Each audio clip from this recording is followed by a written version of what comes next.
Hi, good afternoon. My name is Mark Butler, and I am the Vice President of Membership at the Independently Speaking Toastmasters group, and we meet in Independence, Ohio, every Friday, excluding certain holidays.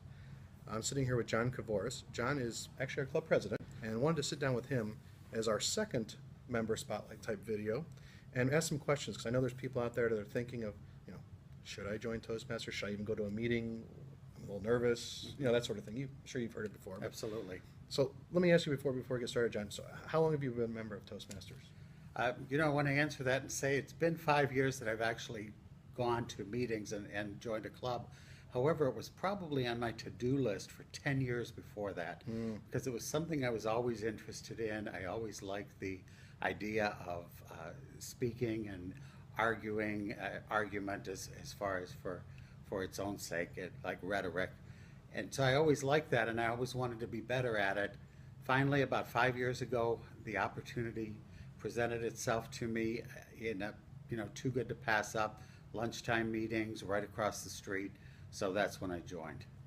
Has it, has it, and I know I didn't actually give you this question ahead of time, but it made me think of it when you were talking. Has it impacted your career also in a positive way? I mean, since you, assuming you were in this career before you were a Toastmaster, and then after you became a Toastmaster and had some experience with it, has it impacted your career? Absolutely. I've been teaching for several years, and I started to teach speech classes, so I started learning more about it, but it really has helped me to pass along some of the things that I've learned to students, and those are things that you're not going to learn from a book. They're things that you learn because you experienced them. So for me to pass on the experience to the students is really been a big help.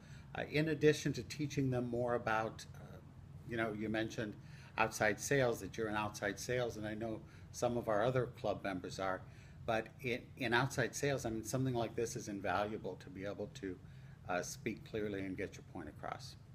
One of the things that, I had heard about Toastmasters and I had some knowledge of them, and I was thinking, oh, it's going to help you become a better speaker.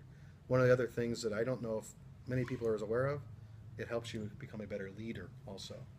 Absolutely. I think that's one of the best kept secrets of Toastmasters is that in addition to teaching you to be a better communicator, it also helps you be a better leader. You have a lot of opportunities to perform leadership functions even as a club member, even if you're not an officer. Speaking in my own situation, I joined about 9 months ago as of this recording, maybe 10 months ago. And I got roped into being the VP of membership, which is perfectly fine. I do it willingly, but just that opportunity, I would never even have thought about that 9 months ago. So it's amazing the opportunities that are available. So if someone is watching this video and they're on the fence, they think, I'm looking at maybe some other types of ways to become a better speaker. There's courses, there's seminars, there's other YouTube videos, that sort of thing. What would you say about Toastmasters, and why should they actually come here as a guest to try it out? I would say, first of all, if you're on the fence and you don't know if you want to join, just do it.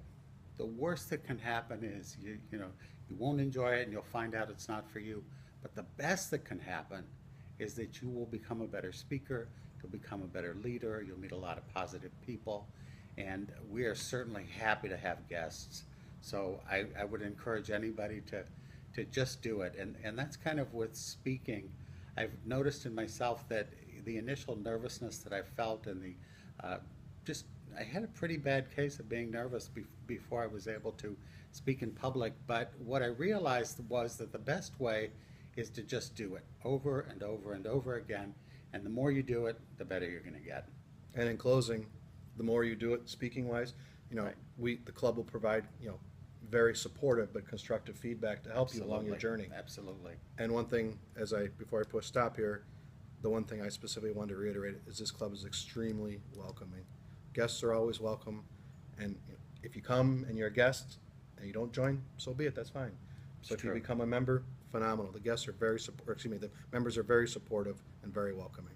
Absolutely. Thanks so much for your time. Oh, sorry, John. I was going to say, if I could leave you with just one thing, I often talk about why I became a Toastmaster, and I remember that there were several times when I heard speakers who were captivating. You would sit there, you'd see the whole audience, and myself included, just hanging on their words, and really wanted to be. And I wanted to be, not just be able to deliver material, I wanted to be a much more interesting and a much better speaker.